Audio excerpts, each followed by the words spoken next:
like the painting, there's a lot of stuff that happens behind the scenes that no one ever sees. But for me, as the artist, the process is really like dear to me and really important to me. And every time every time you do a big project, you don't really know how you're going to do it. So you have to figure it out. You sort of just throw your hat over the fence, figure it out. Everyone just sees like the end result.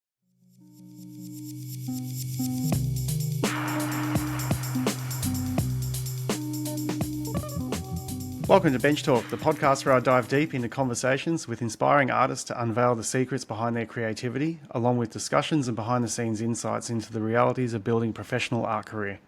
Welcome to another episode of Bench Talk. I'm your host, Tom Gerard. Today I'm sitting down with Melbourne-based artist Kitt Bennett. How you going, Kitt? Mate, how are you? Good, thanks. Good to finally sit down and have a chat. Finally, yeah. We just spent some time in Darwin together. That was nice. Yeah. We're trying to get the interview done up there, but we're all a bit too busy and Mate, sun fried by the end of it. We had mango madness by the end. I think I was ready to get out of there. Yeah. It was really good festival. The Darwin Street Art Fest is 2026. I felt was a very special year. Yeah, I had heaps of fun. Yeah, I've been there three times, I think. Yeah, well, all for the festival. Yeah, for the festival, but I'd be keen to go back and just like be there and help out and stuff. Like every time I go, I always go and I'm like, well, I'm going to do all this fun stuff and swimming and blah blah blah. But I just never end up doing any of it because you get there and you end up just painting the whole entire time. You don't really. It's kind of like a holiday, but it's not at the same time. Like you end up working really hard. Yeah, I know what you mean. I'd like to go up there and just help out because the festival itself's mad. Yeah. The first time I went up there was like strictly for holidaying, and that's when I met all the guys up there. I did a piece with Hemi, and he's like, "Oh, you got to meet the locals," and man, it was. And you met David and Pabs and all that? Yeah, that's who was all there, and Jesse and all those guys, and we all just hung out, and it's like instant friendship group, you know, such good people. They're a cool bunch. They sure are. So, like I saw that big one on the ground from you from previous year. What was the other one that you painted? The first thing I painted there was the big like figure that I did like a skeleton underneath and built it up, and then the second time was actually in that Woolies, in the car park of the Woolies, and it was like an old boombox. I was going through like a drawing boombox phase, so I did like a boombox with some flowers on it, and then the one just gone was a big mud crab on the ground. Two ground ones and one mural, one wall one. Yeah, actually, the boombox one's still there, isn't it? I think I saw that. Yeah, I painted it. Yeah, I think I can't remember. I painted it, and then someone complained, or they said it looked like breasts, like because of the speakers looked like a brassiere. So I had to put flowers on it, or something like that happened, I think. Yeah, so put all these flowers on it to distract from the breasts. Yeah, the old public opinion, eh? Yeah, but it was an interesting experience painting it there in the car park. That car park's pretty like lively. Lots of punch-ons and shit. Yeah, I noticed that. I'll go there quite regularly to get my groceries while I was staying there, and there was always some yelling and screaming and stuff going on. Every time I'd go there, it was like as soon as I showed up, there'd be some type of fight, and then when I'd leave, everyone would be gone. But each time it was the same, like timing. Yeah, it was weird. Yeah. And with that big figure you painted on the ground, like I'd seen the finished result of it, but then like looking at your Instagram, I saw that you made an animation of building it up. Like, did you go through that process just for documentation? Like, why did I start off painting a skeleton and then like building it up? I think like for that one, for me in general, like a lot of the like the painting, there's a lot of stuff that happens behind the scenes that no one ever sees. Everyone just sees like the end result, the end painting. But for me, as the artist, a lot of the cool stuff that happens is while you're painting and the things that happen. Like for that one, we had to get a concrete truck in to like fill some stuff, and I had pabs there. And for me, all of my memories around that is like all of the behind the scenes, like the process. The process is really like dear to me and really important to me. And every time every time you do a big project, you don't really know how you're going to do it. So you have to figure it out. You sort of just throw your hat over the fence, figure it out. So they're all very like process driven. And for that one, I wanted to kind of like make a kind of like, I guess, a stylized process of a mural by documenting all the underlayers and then presenting it in a video where it starts off, it's skeleton. Then I think I did nerves or blood or something like that, and then organs, and I built it up. So it ends up being like video, almost like, it's presented as a video piece. It's not just like a painting that you see, it's a video work. And then it's all the underlayers, and then the final result is the skin.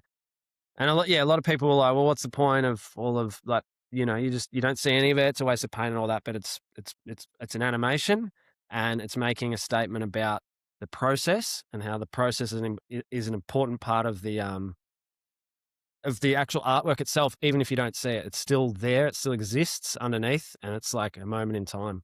And so that's why I did that. I kind of wanted to make it a stylized process video, I guess. Yeah. But also you're the artist making it, so you get to call the shots on how it's done, aren't you? Yeah, totally. I made the rules. Exactly. You But that do. was like really, really fun. And then I came back another year with Mayo and Inez, some friends, and we like added tattoos onto it and stuff. So it's like something that you can just keep adding to. And it's nice to have long-term projects as well. Like with these ground paintings, they don't really go anywhere, and they kind of fade, and like weeds grow out of them, and it's nice. I like all of that. I like how things settle in, and I like adding, like you could add more stuff to it. I wanted to add something to it this year, but I didn't. I think I want to put like a knife and fork in his hand, because I did the mud crab and he's kind of like looking up at it. It could be nice if it was like interacting with it in a way. But yeah, I like adding to things over time. Yeah. So it's Yeah. never really finished, you know? Yeah, I know what you mean. I like that. And also with the figure that you painted, is that a self-portrait? Yeah, it would be. Yeah. I often use myself as reference a lot, just because like I'm just available all the time for photos. Like I've used other people. Hey, I like that mug. Mm. That one of yours? It's It great. is. Yeah. Yeah, I'm always available to take photos, and like I'm really particular with the way I want poses and the way that hands. And I found that when you photograph other people, like I don't know, like I'm a bit like, oh, I don't want to waste your time or whatever, and you end up not getting the photo that you actually want. And I think if you're using photos as reference, you really want to be excited by the photo, or like the hand has to be perfect. So you're like, I can't wait to draw the hand exactly how it is. And so, yeah, I end up using myself all the time, because I have to take about 1 million photos to get the right poses or whatever. And I try to make it not look like me, but it just does. It just ends up Yeah. looking like me anyway. Yeah. I think that's something that happens with art though. You just let it pour out of you and it comes out how it comes out. And sometimes it looks just like you, and other times there's other people that you're calling in. Like I know with my Yeah, art, like I paint out of my imagination 90% of the time, and it yeah. always, it looks like certain people and certain things and themes. Well, yeah, I was surprised when I met you, because I was like, you don't look anything like these faces I've been seeing. I was Yeah. expecting it. I was like, whoa, Yeah, it's a big letdown for a lot of people, curveball. you know, short back and sides, no facial hair, No, I love it. It's great. full head of hair. But yeah, it's interesting how some people do put themselves in their art, in certain, like in a literal sense, and then other people choose not to. It's interesting.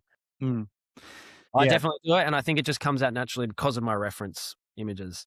yeah, I've exactly. always used it. Like when I was young, I used to just draw, just learning to draw. This is like primary school. I would just draw my hand. So I just use my own hand for reference, because it was like having your own life drawing model, you know? And I draw all the little creases and stuff like that in it, and I just use my own hand. Drawing from life as well. But if you're doing a whole figure of yourself, it's hard to draw from life. Yeah, totally, totally. And so with the crab that you just painted, is this the first crab you've painted, or have you do you like I, fish and seafood? And I think I do like fish and seafood. so do I. Um, yeah, I really wanted to catch a mud crab this year, but we didn't end up doing it.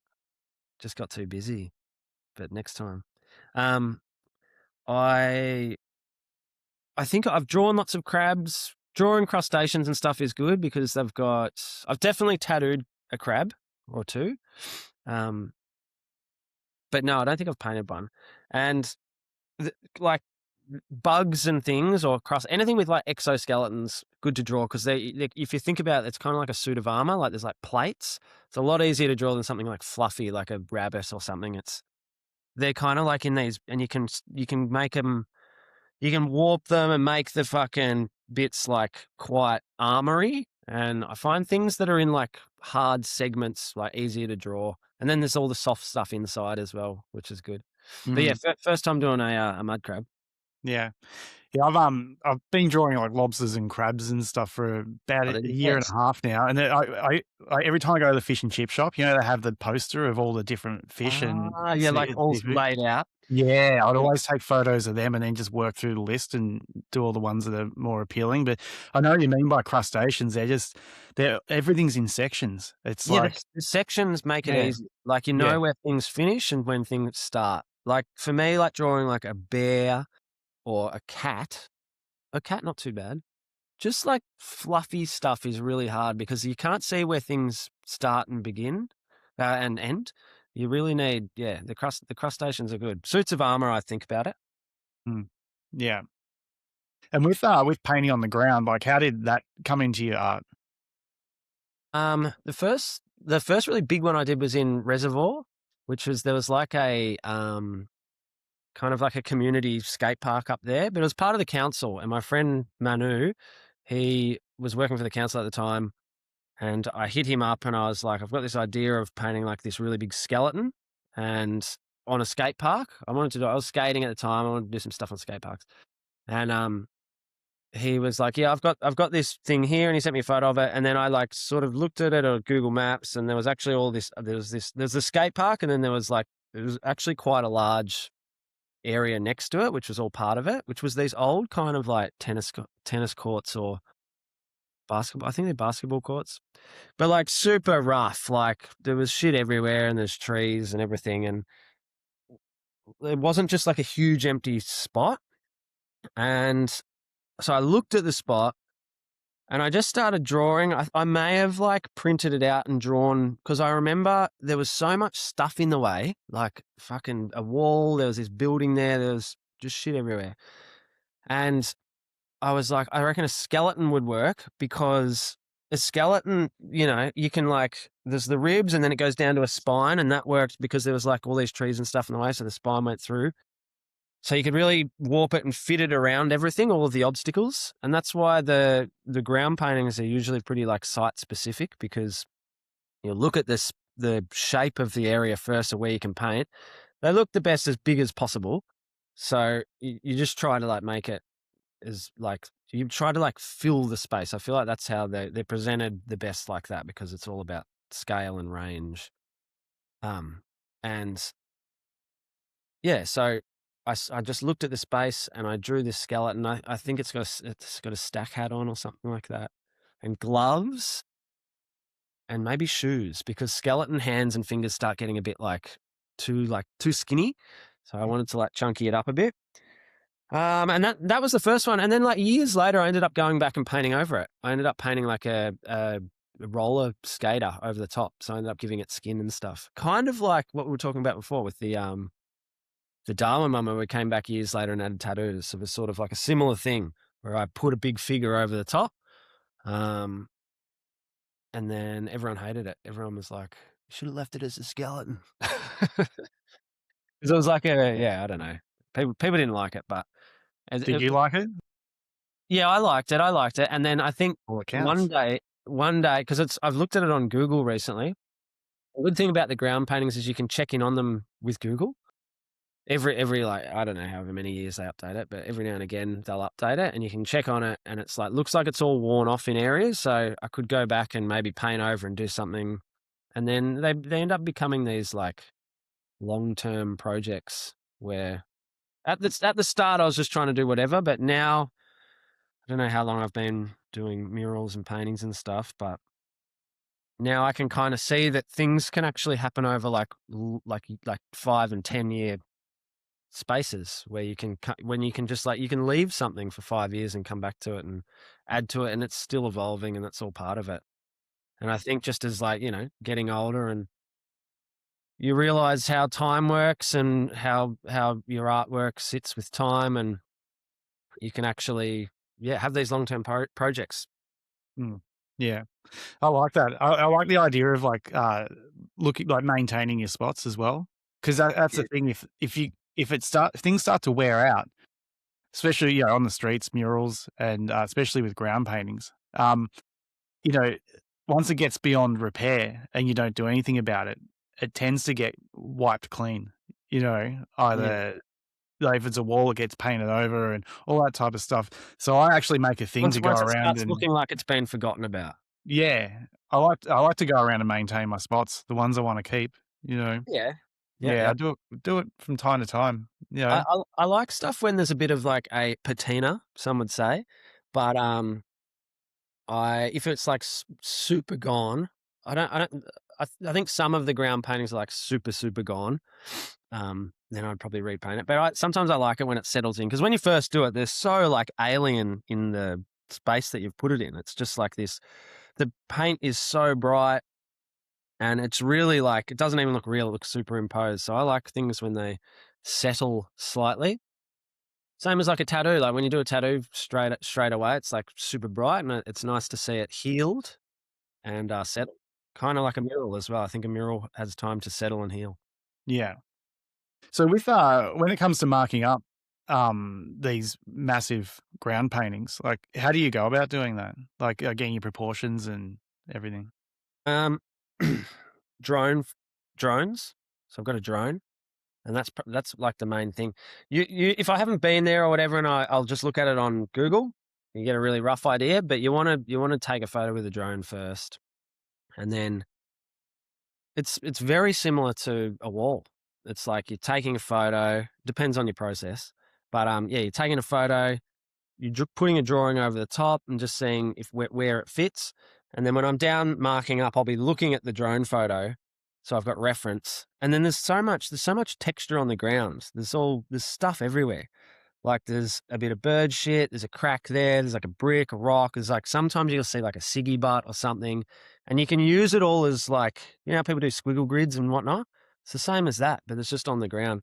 And usually the ground's rough enough, or there's enough texture on the surface for me to just go off that. Like it would be if it was a brand new um concrete slab, that'd be kind of hard. I'd have to put maybe some chalk or something around. But it's similar to a wall, and instead of like standing back and looking at the wall or taking a photo, you're doing it from a drone. So you're just using the drone as a different set of your eyes, which can get higher. So, and I think using like these type of technologies, it's important. I think it's important, and it's like they're tools there for us to use, and it's good to keep up to date. And I think it's a good way to use them to make art, Mm. because But they're also there. documentation. Like, I've seen, like, the footage you've got of you working on your artwork your piece and, Yeah. like, all that, like, it goes a Well, long way. Well, the drones, like now, I got this new one, this little one, and it's like 250 grams. It like folds up. You put it in your pocket, and that one you can just send it up. It's because it's a solo work. Like you know what painting murals is like. It's often quite solitary. Like you're just there doing it by yourself. But you also the way that things are shared and viewed now, it's very social media heavy. A lot of them are presented online. Um, so you kind of have to be doing. I mean, you don't have to, but like it, it's good to be documenting it and painting it. It would ideally you'd have someone else who's doing all of the filming, all that sort of stuff. But I'm a bit of a control freak, and I want certain shots and that. But the drones now, it's like they'll remember where they are. They can just go. They'll fly up to like the same spot. They'll just know where it is. You can time lapse it. I'll go for about half an hour, and then it'll just land back in the exact same spot while you're still painting. So you can kind of it's like this little camera assistant that's it's like this little bug that you send up into the sky, and it films you, and you just forget about it, listen to music, painting, and then it's off and it's landed. It's so easy, and it's a great way to document it. And yeah, for these things, especially the ground ones, the photo is like that. That's the thing at the end, is getting the flick of it. Yeah. That, that's it, because unless you can see it from a building, it's just not the same. Mm. Yeah. Do you look around for how many like vantage points there are for other people to see your work before you start the ground paint? Um, yeah, sometimes not all of them have good vantage points. The ones in Darwin have been good because they had like apartments around, and yeah, the ones recently I think there was like three main big apartment buildings, and some of the people would come down and they were like, "Oh, we've been watching it. We've been guessing what it's going to be. And do you want to come up to the apartment?" So I went up to the apartment. And I got to look at it from there, and it looks like, even though it's not directly above like a drone, looking like just complete bird's eye, you're looking at it from an angle, but you are quite high up, and it's a really good way to view it. So I wish more of them you could see from buildings. I did one in the city. I did one on top of Melbourne Central, and you can see that from all sorts of buildings. And I think it's a good way. It's like directly above with the drone. It's very droney. It's very like, that's a drone photo looking direct. But I think if you're looking at it from an angle with your actual eyes, it gives you perspective with the things around it, and it kind of looks more real that way. Yeah. And being out there in an open area as well in Darwin, you would have copped a lot of sun doing that. Yeah. How'd you go with the heat? Not too bad. The first year I went there, I think I was like, covered up, except for I had just had these little slivers of my like where are my Achilles that was showing, and I got them just like blistered, but blister burnt. And then since then, I realized that if you're going to be working in the sun all day, you start painting, you're just forgetting what you're doing. You just like got music going, hours will pass, and you're just in the zone. You got to be. It'll cook you. It'll cook you like the crab. You got to be sun smart. Yeah. I I really, find really just the understand. heat and humidity gets me as well. Like just like it doesn't even I don't even have to be in the direct sun, but if it's really hot and I'm out there all day, sometimes I need a day It off. cooks you, eh? Like, it's just Yeah. the heat. You're sweating so much more and you don't even realize. Yeah. Yeah, totally. So how long did it take you to finish this particular mural? The Darwin one, we were there for 2 weeks. I think it was probably about seven days of painting all up, which is in the middle. I got there and just settled a bit, and then did the painting, and then had a couple of days at the end to kind of relax. But yeah, about 7 days. The first ever one I did was that purple skeleton in Reservoir, and that one I think that took ages, but I didn't have a drone. I think my friend Manu, he had a drone, so I couldn't like use it all the time, and it was the first time I'd ever sketched it up. So I think it took ages. I think it took a few weeks for me just to sketch it up. I didn't know what I was doing. But now it's quite quick. I just take a photo. I just need one photo at the start, and then I've marked it up in one day. You figure you figure your process out, and you get more efficient. Totally. And are you using all rollers for this? Yeah, I'm using rollers. I used to use chalk on a stick, but it just annoyed me. Like the chalk would just snap, and I just got more confident with my marking up. So I'll use just straight roller or like a brush on the end of a stick, which with some like super wet paint. Then maybe I'll use that to like mark up first. But yeah, you get more confidence, so you don't really need. It's like drawing with just a pen instead of doing a pencil and then rubbing it out later. Mm. Yeah. Yeah. And with the movement of it, because you sort of it's like you're sweeping a floor almost, do you feel quite lopsided by the end of doing a What are you talking big about? project? I feel like maybe I feel like my back. I feel like my back's good. It's easier than a wall. A wall, you're standing there with one arm up in the air all day. That's crazy. This is actually like, I don't know. It seems better. It's a bit faster than a wall. You're not sort of up and if a wall was that size, you'd be up and down a scissor lift. Like, but the access, you're actually walking all over it like a fly. Do you paint yourself into a corner? Yeah, Like, yeah, sometimes, but so I just walk over it. can always I touch don't it care. up. I realized that you can't see anything. Like, I'll put footprints through it. It's like up close, it's pretty rough. But then when you actually look back, it's pretty forgiving. Like you don't notice all of these things like I'm walking through it, there's stuff wrong, blah, blah, blah. But when you actually zoom back, you can't see. It'd be like looking at a drawing or a painting under a microscope, and you'll see that there's all these imperfections in your drawing that you don't even realize because you're always looking at it from a certain range. Mm. But that's the Yeah, whole thing about these ground paintings. Like the whole thing is it's the range that you're viewing it at, which interests me because you yeah. could. I had this idea that I wanted to do the world's smallest mural and the world's biggest one, both on the same mural. So you could do like this tiny mural within it, and you could film that with like some macro lens, and you could zoom back, and then you'd keep going back, and there'd be an identical mural but way bigger. But they're the same mural. They're identical murals. It's just the range is different, but they're the same. There's no Mm. difference at all. Yeah.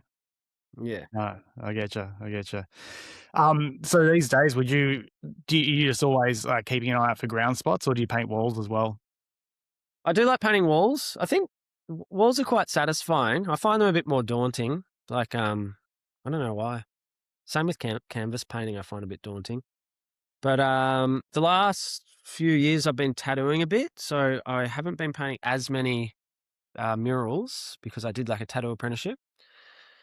Um, but yeah, now that I'm sort of tattooing and I'm doing a bit more murals, I kind of want to split it a bit more 50-50. And yeah, that's why I went and did the Darwin one, and I've got a few other ones lined up. I've got a wall coming up with Drez, my friend Drez. You know Drez? Yeah. Yeah. That'd be great. Well, like, what are you guys going to do together? It'd be I don't know. interesting. We're just trying to figure it Anyway. out at the moment. Yeah. We're like we've done one painting before together where I did like a point of view figure. So just he did his like pulse thing that he does so well, and then I did. It was like in an underpass along the creek. You know those spots. And then I did like it was like someone falling into it. So you can see like the hands and the feet, but no head. So it's point of view. So it puts the viewer into the painting. So you're not actually just looking at it; it puts you inside the painting, as like a point of view kind of trick. Yeah. Yeah. A lot. I do a lot of drawing, and I really enjoy point of view stuff. Like I'll draw. One thing that I love drawing is like me drawing myself, as in I'll hold the sketchbook and I'll draw I'll draw the sketchbook tiny, and then my hands, and then you expand out from that. So I'll draw all of the surrounding and the room and everything, and then when you look at it, it puts you into into the page. I think it's cool. Mm. Yeah, I noticed, when we're hanging out in Darwin, you were drawing a lot, but always it was drawing for you was always like a game, do the draw someone without looking at the page and Yeah, all that type of stuff. blind drawings. Yeah, I think I just do that so I can have a few beers and can get away with them looking terrible. It takes. I think the blind drawing. I like. It's really good to do with people. It's a fun thing, and draw like if you're trying to draw something, if you're like draw me, there's heaps of pressure there. But if you're like just draw me without looking, you'll end up with like, I mean, people listening won't be able to see this, but this was last night. We went out. Can you see that? And I was doing the blind drawings last night. Look at that. That's amazing. it is. I couldn't have drawn that if I was looking. Yeah, Everyone's different, but everyone has a crack. No one's not bad. Some are better than others, but yeah, it's a fun little activity. There's other ones. There's that one where you fold the paper up. Have you done that one? yeah, the exquisite corpse. Exquisite corpse. Yeah, Yeah, it yeah, always ends up pretty strange. But yeah. yeah, I think they're fun little drawing games, and just to take the pressure off and to loosen up a bit, the blind drawings are really good. I found, like I used to do a lot of drawing in the pub with friends, and it'll always be like draw the person next to you and things Yeah, like that. And what I found is you'd have all these like quite prominent artists around, and they won't be that good at it. Whereas you get these random people who don't work in the arts at all, and they'll be they can nailing draw. these drawings. It's because we sort of find our lane and tend to stay in it. I feel not Um, always. yeah, some people are really amazing at it, like, Yeah, and you wouldn't expect it, and then exactly. other people are too afraid to try. And that's why I think the blind drawing is good because it's like you don't even have to. There's no pressure. Like we're all doing a shit drawing tonight, You just have to you just have to do it. And Yeah. then it's I think I knew about him, but I did one recently where I was on a plane and I did one of my brother, and I did it on the spew bag on the plane. And so he was like profile view. I hadn't done a blind drawing since like art school days, and I did one. I just looked at it and I was like, it was so nice to see something for the first time that I'd done. I was like, oh, I like I'm just seeing it finished, and I did it. It was weird. It was like someone else had done it, you know, and it looks like him, like I'd captured a part of him. Um, it was great. It was like a really good drawing, and I was like, oh, you can do it like this, and there's no pressure. Hey artist, it's Claire here from the Art Career Academy. If you've been creating for years and you know it's time to go all in on your art career, then Tom and I are here to support you. If you're ready to grow your visibility, build more consistent income, and step fully into life as a professional artist, that's exactly what we help with. Our signature program, Going Pro, is designed for artists who are ready to uplevel.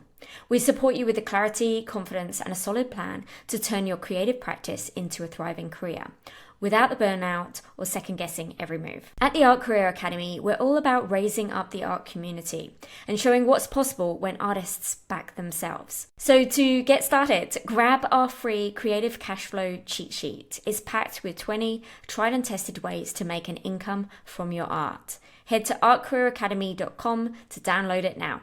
Okay, let's get back to the episode. Yeah. I remember when I did one of you, I was looking at you and I was guessing where I was on the page, and in my mind I'd think, yeah, I got this. Yeah, Yeah, that's where you end that up goes. way That's off. where that goes. You get this like false sense of confidence, and then you look at it, and it's like, It's all over yeah, the place. the eyes and the teeth are like in the same spot and things like that. Yeah. Well, some people do it. They just don't take the pen off, so you just leave the pen on the whole time.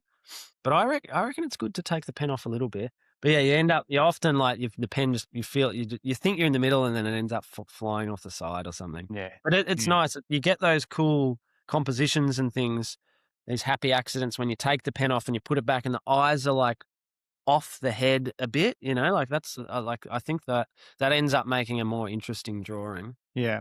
So you mentioned before that you went to art school. Yeah. Yeah, where'd you go and like what were you studying? I studied illustration.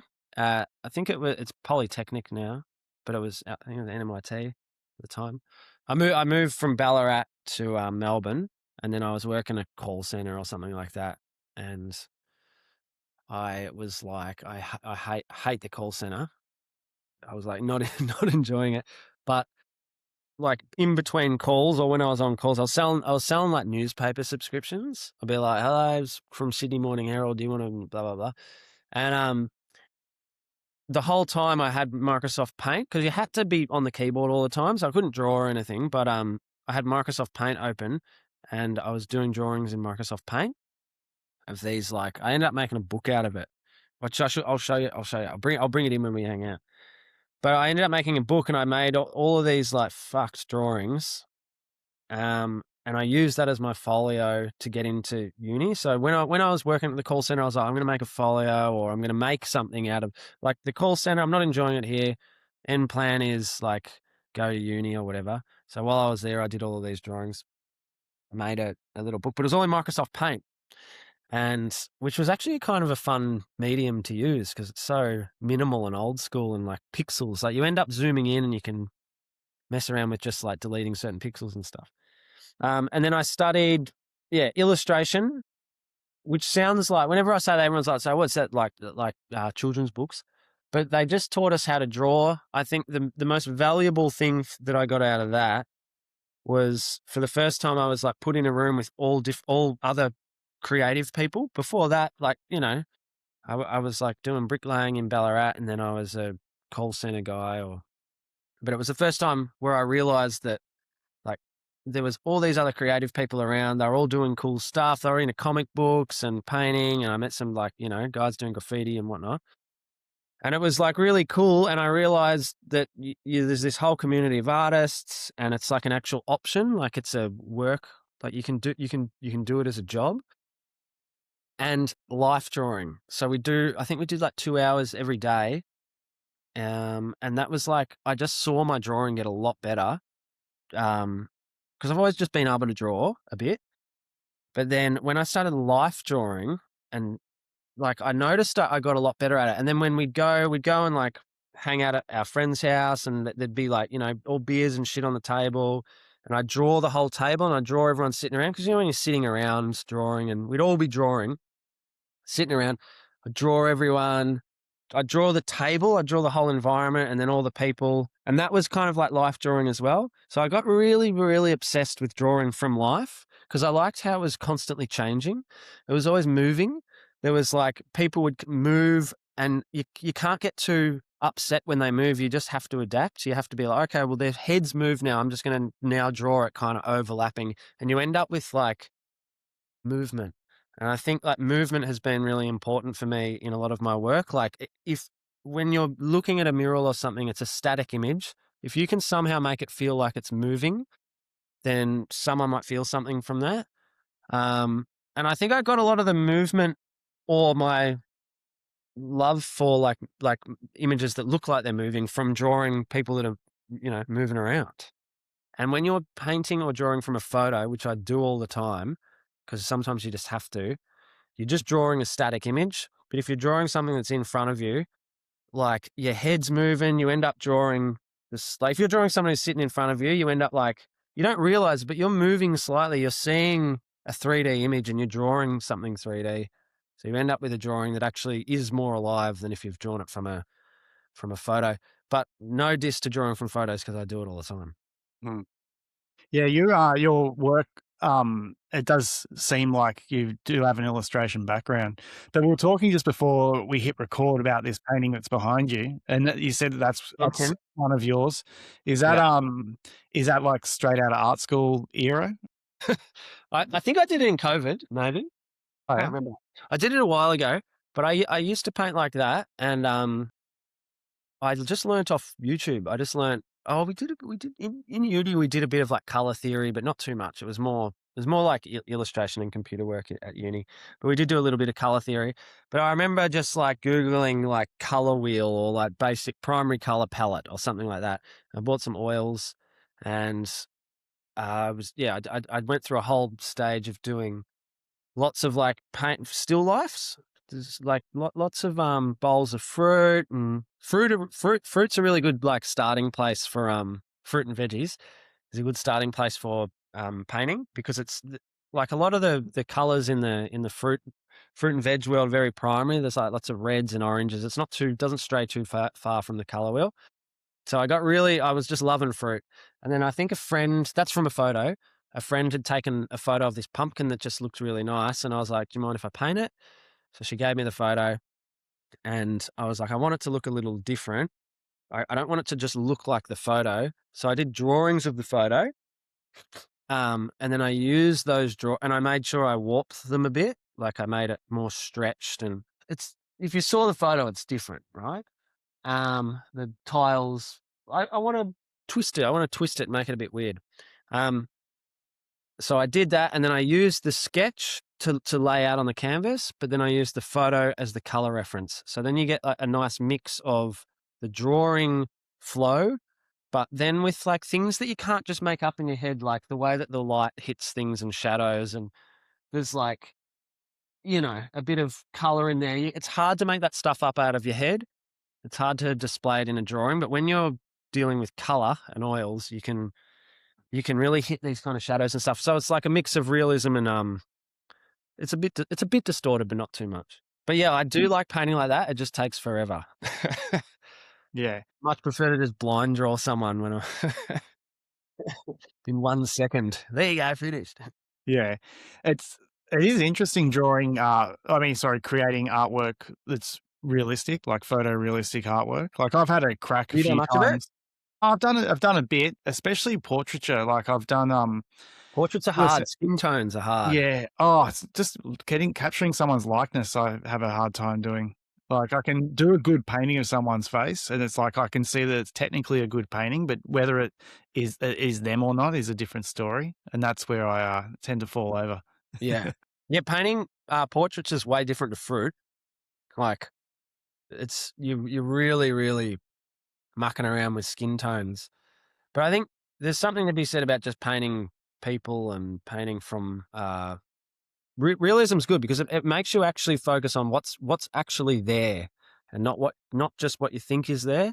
So when you're painting someone's face, like I'm looking at your face now, there's just so many different tones of like these pinks and whites and little bits of like there's grays and there's even bits of blue, and you really notice like when you're painting a picture of something that there's other colors that are bouncing off. Like if you're doing a bowl of fruit, if there's a banana and there's an orange, there'll be orange on the banana. It's bouncing off, and it makes you really, really focus on what's in front of you, what's actually there. You like it's.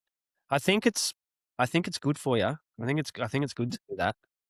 Yeah, I think it's healthy to have a mix because it's good to say you've never truly looked at something till you've drawn it, and then painting it takes it to the next level because you're not just looking at shape and form, you're looking at color as well and Yeah, everything else. you're seeing like light. You start seeing light Exactly. bouncing around and stuff. But Exactly. Yeah, but at the same time, I've painted alongside photorealistic painters, and I'll just be there just with the music on and just painting out of my imagination, and then just a slave to their reference. And it's like, slave to the man, phone. yeah, man, just let it flow. It's like It doesn't seem very like free, does it? no, Just staring at your phone. The paint covered phones as well. Like the phones are Mm. covered in paint.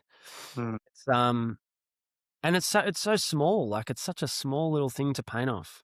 Mm. It's hard. I do it a bit when I have to. I see some people that they've like laminated a piece of paper, but it's kind of the same. Yeah, yeah. I don't know. I'm all for sort of just letting it flow. Yeah, 'Cause yeah. I don't know It's what's more, coming out. well, it's more fun. Like I guess Yeah. we were talking about process before. If you're painting off a phone for a mural, your memories of painting the mural is going to be looking at your phone. It's but yeah, I'm definitely guilty of doing it sometimes. Depends on the job. Yeah. But yeah, it's I, g- I guess it's nice to be able to be free and just do that kind of mucking around. Like I'd like to just do blind drawings on a wall because there's no pressure. But when you're doing something that's in a public space, there's this amount of pressure there, and you get a bit of anxiety about what it's going to look like. I do anyway. And I guess if you've got like something on your phone, you're like, well, I know it looks good here. If I just copy it exactly, it's gonna, you know what I mean? It's a bit of a safety net there, but it's definitely nice just to I'd love to do some blind drawings big. Well, do it. Right. Okay. Do you have a studio practice at all, or is it everything like street based? A studio practice. I've had studios. I've had a few studios. I've been in there. I find canvas painting like it's a weird size for me. It's not really. It's not a little sketchbook. It's not a big painting on a outside area or whatever. I find that the canvas is really too perfect or something. It's daunting. So I don't paint many canvases. I've painted them. I've painted a fair few. I've done canvas shows, but I don't often do it. I find that I'm usually drawing in a sketchbook just wherever I am. I draw in bed a lot. Like I'll draw when I wake up in the morning, I do a portrait of myself just as like a wake up. And also we're talking about long-term projects just to document. Like it's like a long, lifelong project. So I do a bit of drawing in bed, and when I was at a tattoo shop full time, I do lots and lots of drawing in the tattoo shop, like in between clients. If you didn't have a booking for the day, I just draw all day on the tattoo thing. So that was kind of my studio for like 3 years. When I was at Capital Tattoo, and yeah, but I don't have a studio at the moment, which is kind of annoying. I've got like a storage space, but you can't use it. Mm. Yeah. So with the tattooing, like, do you see that as part of your art, or is that like tattooing's your job and then you do your art as the other job? I think I got into tattooing because I'd done tattoos and stuff before, and I like tattoos. I like getting tattooed. I like the idea that it's drawing, but on a human figure. And I also wanted something to do. Mural projects often, like you're busy, and then you've got like maybe a month where you're not doing anything. I wanted to do something in between. But then once I started doing it, I realized how like it's full on. It's tattooing's hard. I really underestimated it, and it ended up taking up like a lot of mental capacity. Just learning something new, learning something stressful. Just it's like there's so much more to it. So it took up a lot of my space, which is really good. Like I had to learn how to do it. You can't just kind of half learn how to tattoo. You have to you really have to jump in with both feet. But I realized things about tattooing, like it's not like drawing. It's completely different.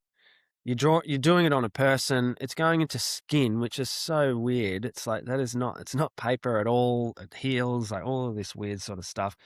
And I realized that my draw, like it ended up, you can't, like a drawing that you do on paper might not work on a body, because bodies, but they're not square bits of paper. There's all this flow and all this movement and muscles, and everyone's got different shaped bodies and stuff. So just drawing, like I ended up just drawing on. But yeah, the way that I draw changed to tattoo, and then the way that I was tattooing then informed my drawings. So when you learn new things, even painting, one practice will inform the next, and you'll learn a little thing, or you might learn something, and then it'll change the way you draw, and then it kind of ping pongs around. And this is just like one of the nice things about being an artist, is figuring out these new little things and an evolving style. When I look at artists, I really like seeing a change in their work over time. There's lots of amazing artists who just do one thing forever, but the artists that I like to see that they've figured something new out, and it's changed the way that they're painting or drawing or doing whatever art they're doing, because you're seeing them discovering themselves and figuring out the world and how to portray it as an artist. And I think that's important. So anyway, that's why tattooing was good, because it changed. It forced me to change how I draw. Yeah. That's good. I know what you mean. Like that evolution of someone's art. It can be good, but then sometimes you can look at older works and just wish that they didn't exist anymore. I've learned so much since then. Yeah. Have you heard of that artist John Baldessari? He's an American artist, but he got to a certain point in his career. I think it was like sometime in the 70s, and he got every artwork he had ever done before then and just burnt them all and put the ashes in an urn and created that as an artwork. That's actually an incredible long-term artwork. That's amazing. Yeah. It didn't go to waste. He created an artwork out of it, but that's actually super clever. Yeah. And really, I went to someone's house the other day and they had an old painting of mine, and I was just like, "Oh, can I paint over that? Yeah. Can I update it and give it back to you?" Yeah, I know. It actually is hard seeing something that you've done that you're like, oh, I've come so far. But that's a good sign as well. You don't want to be like, better than saying something and being like, fuck, I was better then or something. You know what I mean? Yeah. Yeah, I got a message off someone on Instagram the other day. I hadn't seen him in decades, but we used to paint together in the 90s, and he was just like, "Oh, he hadn't seen my art since then." Yeah. And so what I was doing now, and he's like, "Bloody hell, you've been hard at work, you know. Oh, that's good. You actually got decent." That's great. Yeah, but it was good. It was nice, you know. Tough in the beginning. It's very validating when someone says whatever you've been working on, when someone says you're doing good, or like the stuff that I'm really liking this new thing that you're doing, like it's validating. And I think as artists, we're often, wanting to be validated, and we're putting stuff out there. So it's nice to hear positive feedback. Yeah. Also, like negative feedback's good as well. Like I've got some French friends that, my friend Joel that I think we're talking about. He was like, if I did something, he'd be like, it's not very good or something. And it was just this brutal kind of, I was like, it's a bit red or something. And then it was like really good honesty. And then you think something's really good, but sometimes it's good just if someone says this is shit, or you need to work on this or something like that. Like I think some yes brutal. And no. I know, because sometimes you need to go through that stuff to get to where you're going. Like, you're on the journey to somewhere, and you have to make all these like crappy paintings in between, and as you're discovering. And then if someone's like, say, looking at that in between part and going, don't do that, you'll never get to that point where those paintings were taking you. You know? Yeah. I mean, yeah, you're probably right. I'm not big on I don't figures. mind it. I think it. I like it. When it kind of gives me fuel if someone says that's no good. Okay. Gives me a bit I'll, of motivation. I'll remember that next time I see a painting of yours. Yeah, tell me it's shit house. I'm just helping you, mate. Just motivating you. All right, bye. Yeah. So you've also done a lot of collabs with Mayo. Like, like how do you two know each other? And like your work. It's, once again, it's like two styles that you wouldn't think would fit together. Yet you two seem to work them really well. Yeah, we knew each other. We kind of like half knew each other, and then we really, really became friends when we started tattooing together because, like, tattooing, you're there all day with someone. Like, it's very social, and yeah, totally different styles. But I think when you're collaborating with someone, doesn't matter who it is, like it's got to be like a really good marriage of the two. Even two different styles, it's almost better if they're really far apart because then you can like figure out an interesting way to marry them. If the two styles are exactly the same, it might look like it's the same artist or something. So it's nice to be able to. It's like a design problem. How do we make this work and make it look good?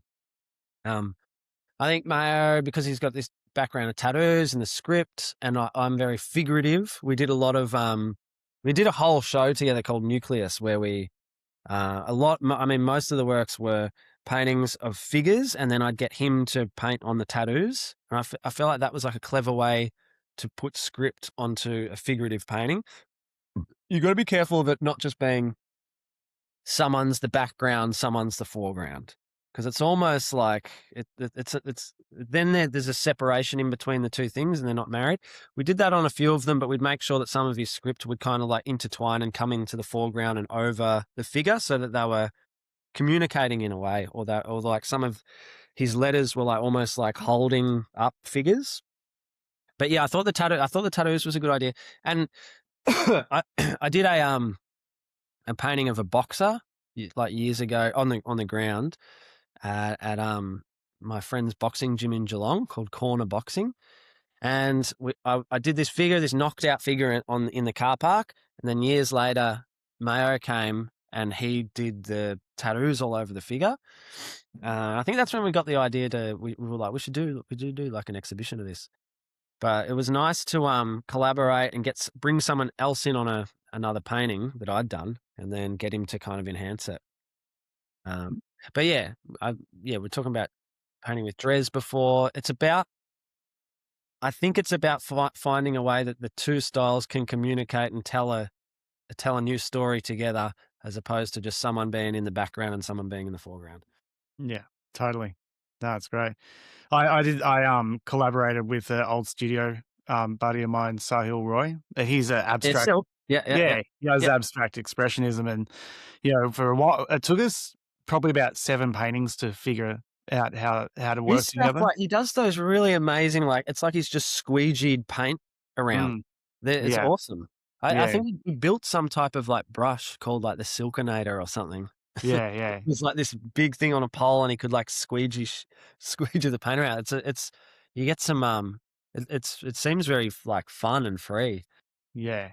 But collaborating with him to find out how we could work together was a real journey. Like we made some pretty shitty paintings in the beginning. Well, because you kept squeegeeing paint all over your stuff. No, it's just like, how do we put them together? It's like this stuff. It's like one big movement. A lot of it. It's just like and then that's it. Yeah. No, we worked it out. It was all good. You gotta show me. Yeah.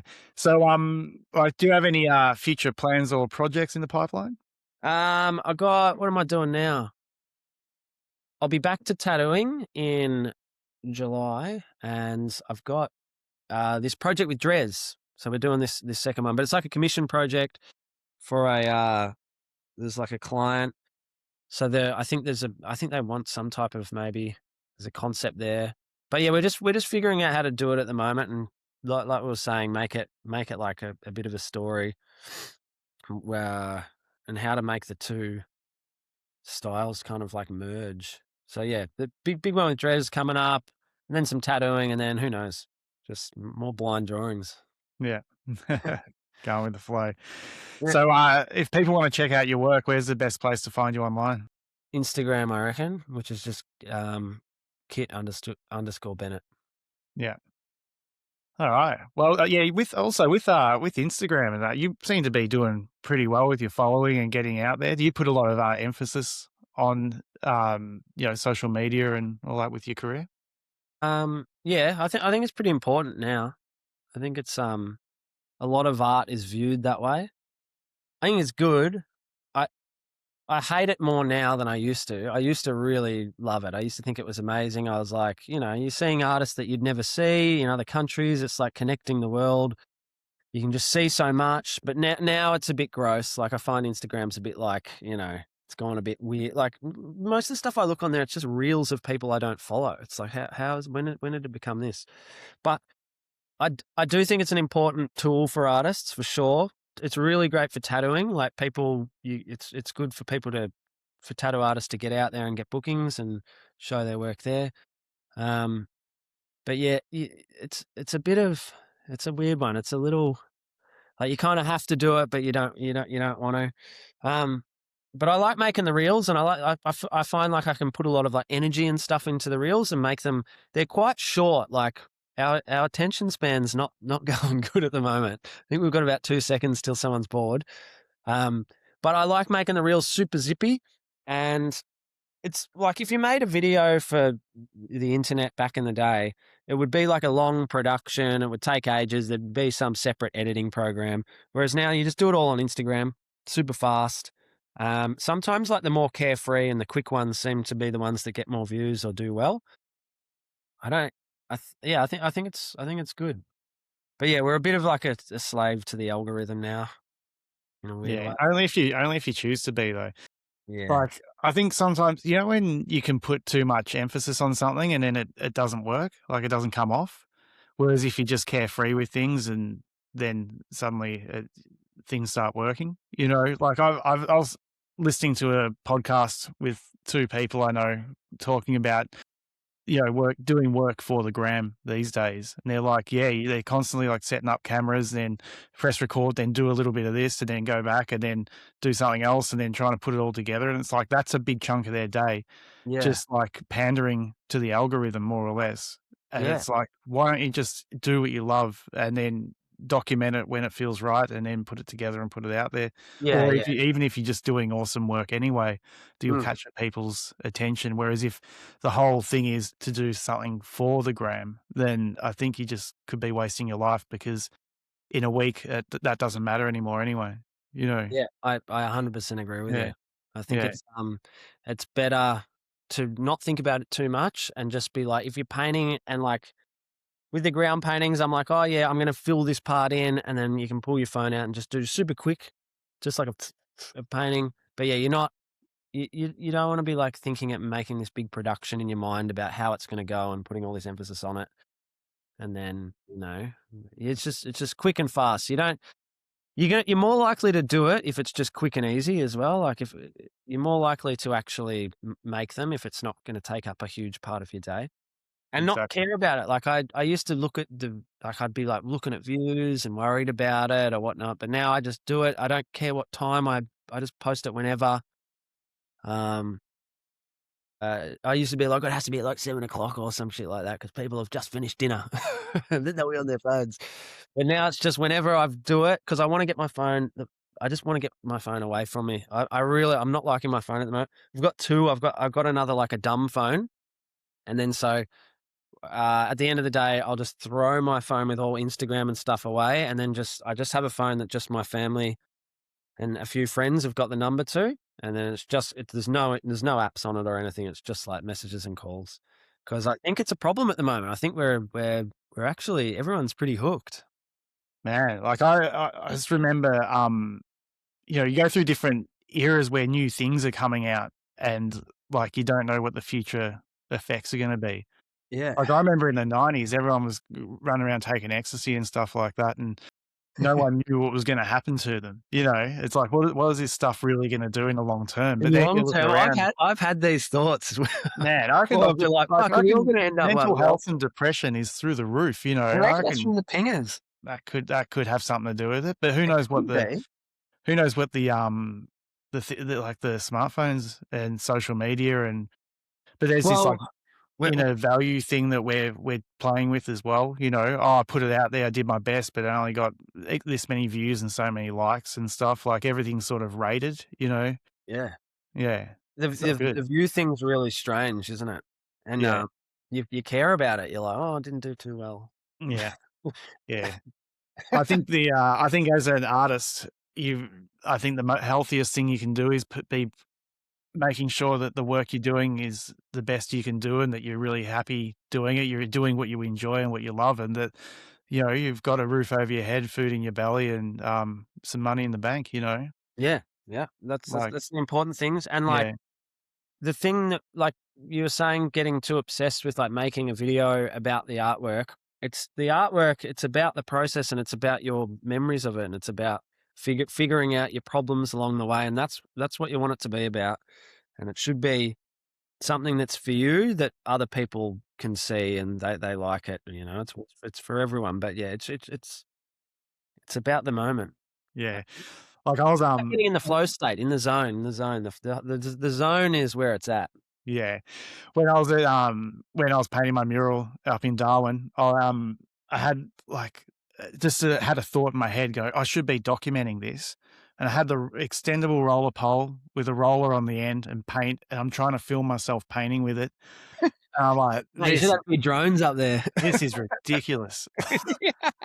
I still use the clips, but you know, it was like having the camera on the end of the roller or something, like a bit of roller cam. Yeah. What about just the camera facing you the whole time, so you never see the just point of view from the mural? Yeah, yeah. You had a good spot. You had a good spot up there. That was a nice spot, and we hung out in the evening and had like a light beer at the wall at the end of the day. It was nice. No, it was good. That was good. Shade from 1 o'clock every day. Oh, shade from 1, dreamy. Yeah. I was just full sun. It was just cooking me. Yeah. I think at 10 o'clock the sun came up after from behind the apartments, and then it was just full sun. Yeah. Fizzled, mate. Well, the results came out great. Congratulations on another awesome mural. Yeah, I'm happy with it. And another happy accident is the two of them, you can see both of them at once on Google. Like they're actually quite close to each other. So the figure is slightly looking up at where the crab is. And so there's a bit of like a relationship in between the two now. So I'm looking forward to that, the photos of Google Maps getting updated. And that's why I wanted to put a knife and fork in his hand. So it's like he's like looking up at the crab like he's going to eat him. Yeah. But yeah, like those things, I like those. Like I didn't know that the spot was so close to the other one. I didn't know that the guy was kind of like looking up towards it. So it all worked in a way. Cool. All right. Well, we might leave it there, Kitt. All right, no worries, mate. Thanks a lot for your time. That was it's great to find out a lot more about you and your art. Thank you. Thanks for having me on. Thanks for tuning in today. If you love this episode, I'd really appreciate you sharing it with an artist friend who needs to hear it. Word of mouth is how we reach more creatives like you. And if you're ready to take the next step in your art career, head to the show notes and grab our free resources. They're designed to help you build momentum and clarity on your creative path. Until next time, keep creating.